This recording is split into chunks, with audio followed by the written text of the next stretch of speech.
Today's class, exercise 8.1, page number 9, first question. In triangle ABC, right angle at B. AB 24, BC 7.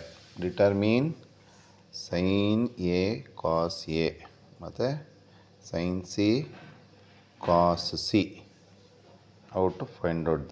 Let us draw one rough sketch of right angle triangle with and label it as triangle ABC.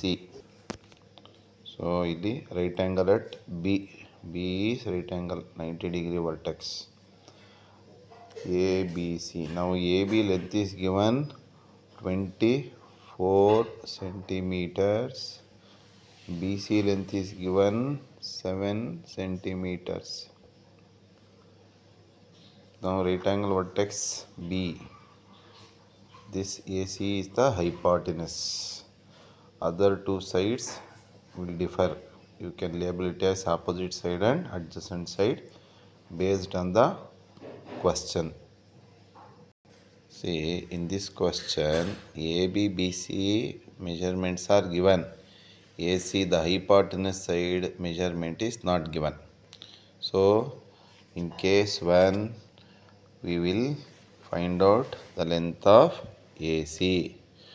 And you are all familiar with Pythagorean triplet. 7 ಮತ್ತು 24ಗೆ triplet ಯಾವುದು ಅಂತ ಹೇಳಿದ್ರೆ 7, 24, 25.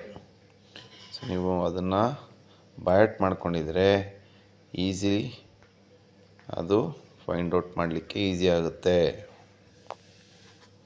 C to find AC Pythagorean triplet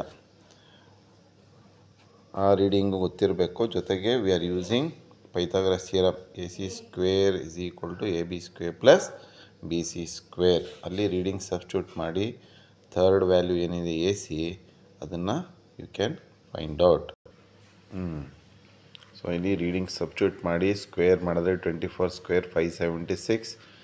BC 7ನ square ಮಾಡಿದ್ರೆ 49. 576 plus 49 625. Square root of 625 is 25. That is hypotenuse length 25 centimetres ಅಂತ ಆಗುತ್ತೆ.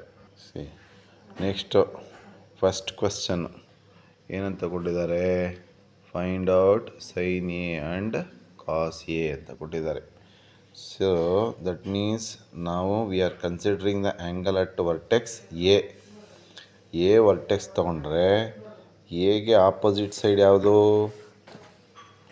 BC. Adjacent side of AB. So that means for the question sin A, ratio ಏನು ಸೈನ್ಗೆ? Trigonometric ratio opposite by hypotenuse. So sin A opposite is BC, hypotenuse is AC. So BC by AC. Cos A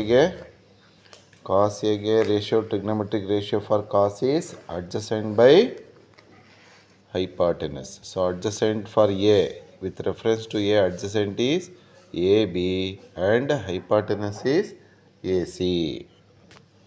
That is, now you see here sin A is equal to opposite by hypotenuse. Opposite is BC and hypotenuse is AC. So BC length is 7 and AC length here we have calculated. And just consider that reading, that is 7 by 25. ಈಗ ನೋಡಿ, cos A calculate ಮಾಡಲಿಕ್ಕೆ ratio adjacent by hypotenuse. Adjacent ಎಗೆ reference ಆಗಿ adjacent side ಯಾವುದು ಎಗೆ ಅಂದರೆ AB, hypotenuse AC.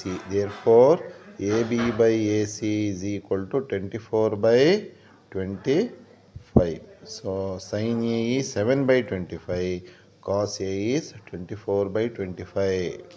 ಈಗ second question ಕೊಟ್ಟಿದ್ದಾರೆ sin C ಮತ್ತು cos C. ಈಗ ನೋಡಿ, C ವರ್ಟೆಕ್ಸ್ಗೆ with reference to vertex C, ಸೈನ್ಗೆ ರೇಷಿಯೋ ಏನು? Opposite by hypotenuse. ಸಿಗೆ ಆಪೋಸಿಟ್ ಯಾವುದು? AB. Opposite side for the vertex C is AB and hypotenuse will never going to change, it is AC. Similarly, for cos C, cos K adjacent by hypotenuse. For the vertex C, adjacent side will be BC and hypotenuse is AC.